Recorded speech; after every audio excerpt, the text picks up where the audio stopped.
arguably tendentious. But I think that in thinking about Kant's grandest philosophical contributions, there's a standing danger of losing sight of the forest by focusing on the trees. And the cost of succumbing to that danger is to fail to appreciate why Kant is worth reading, why he's so important, the conceptual sea change that he ushers in, the radically new constellation of philosophical ideas that he put in play. Again, I think we've only really just begun the process of digesting those ideas. Though the thought sometimes tempts me, I won't in fact claim that Kant tells us nearly everything we need to know about mind's concepts and their use and contents. But what he does tell us is so deep and significant and ramifies into and reverberates through so many neighboring theoretical domains that I think it does deserve to be thought of as the most important distinctively philosophical contribution to the multidisciplinary study of mind, meaning, and rationality. And I've tried to say something today about why I think Kant is and should remain for philosophers what the sea was for the poet Swinburne, the great grey mother of us all. Thank you.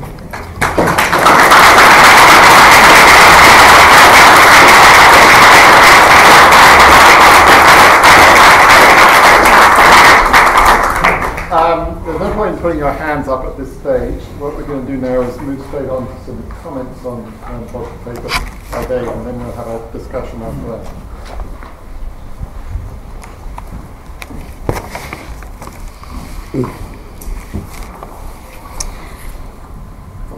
Analytic philosophy, through much of its history, has been conducted as if there were a sharp distinction between the history of philosophy and an active engagement in the problems of philosophy. It is as though analytic philosophy took over the manner of thinking represented by the figure of Descartes' meditator, as if all that were required to engage the deepest problems of metaphysics and epistemology, say, were a comfortable armchair and several hours of free time. Another motivation, of course, is the tendency within analytic philosophy to assimilate the activities of philosophy as closely as possible to those of the scientist. And of course, one can do good work in the sciences without knowing anything about the history of science. This situation has changed in recent years, and many analytic philosophers now do take the history of philosophy, including the history of analytic philosophy, seriously. But in spite of that, it is still commonplace to hear some variant of the view that draws a line between a concern with the problems themselves and a concern with the thoughts of historical figures whose problems it is supposed are past their use-by date. Professor Brandom may not be the first analytic philosopher to reject this way of thinking about philosophy and its past. The broadly Hegelian view that philosophy is not to be distinguished from the history of philosophy is evident in the writings of Charles Taylor, John Rawls, Richard Rorty, Bernard Williams, amongst others.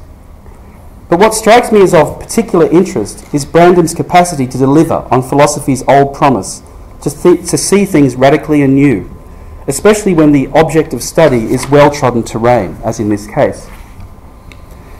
As this strikingly original essay on Kant makes clear, Brandom does not rest content with merely blurring the distinction between exegesis and argument. Rather, he makes a bold and new move in the activity of what might be called creative reappropriation of historical texts. And this work forms an indispensable aspect of Brandom's exciting project of leading analytic philosophy towards those very philosophers it began by disowning, Kant and Hegel. Strawson's reading of Kant in the bounds of sense made an important step in this direction by de-emphasising Kant's transcendental idealism, his transcendental deduction of the categories, and the claim of synthetic a priori status to the possibilities of Newtonian physics and Euclidean geometry. Instead of highlighting these highly controversial, some would say implausible, aspects of Kant's thinking, Strawson treated Kant as offering an account of the metaphysics of experience, one that is not only believable, but which offers important insights that might be missed in the blanket rejection of Kant's more questionable doctrines. Brandom's reading of Kant makes a significant advance along this path by moving the focus from the topic of experience to the primacy of judgment, of what we can be responsible for, and so to the normative characterisation of mind, meaning, and rationality. Brandom's heady claim is that Kant's most important insights are only now beginning to become available to contemporary thought.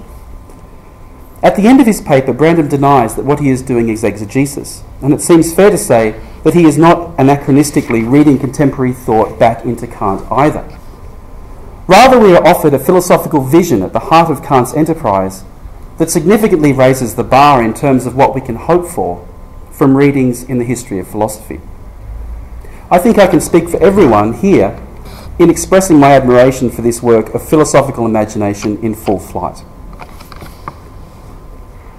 Although there are a great many topics in Brandom's paper that are worthy of discussion, I would like to consider just one of the lessons Kant has taught us on Brandom's reading, namely Kant's transformation of epistemological problems into semantic ones,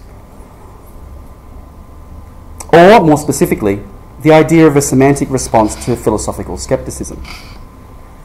Without going into the details of Kant's transcendental argument, Brandom claims that Kant's insight is to see that Cartesian skepticism rests on a false semantics, the doctrine of autonomous content.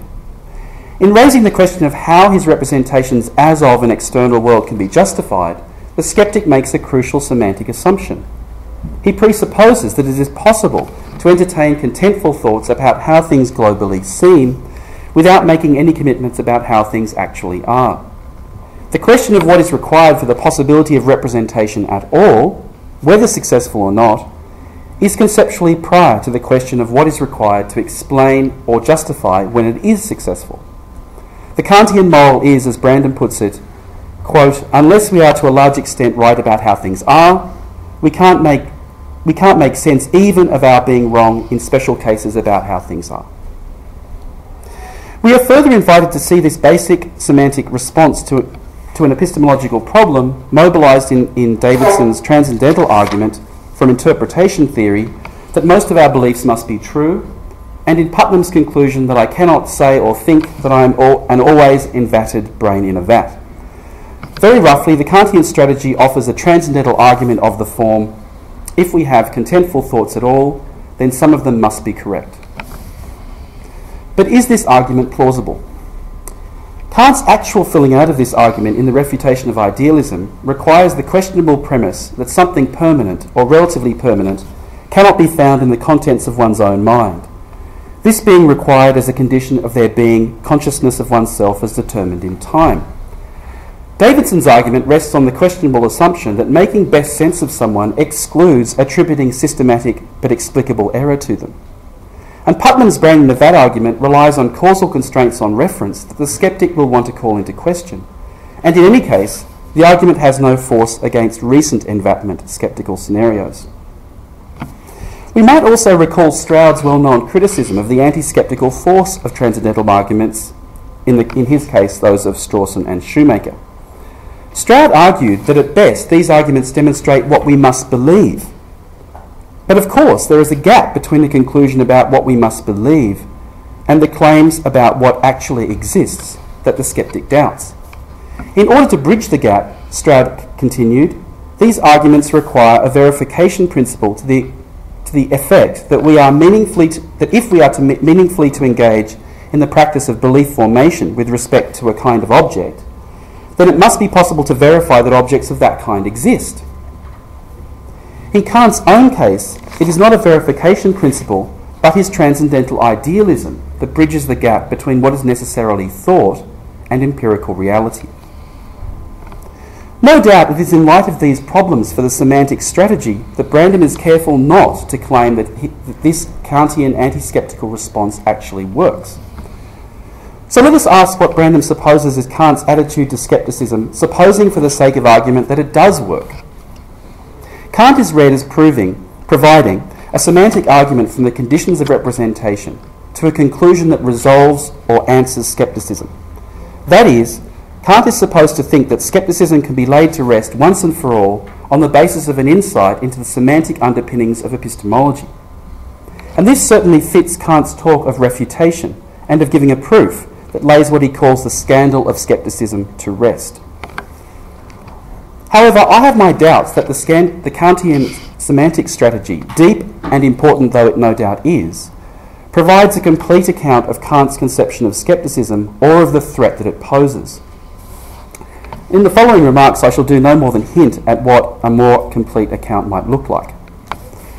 In the introduction to the Critique of Pure Reason, Kant takes over the ancient Greek conception of scepticism as standing opposed to the dogmatic employment of reason. Scepticism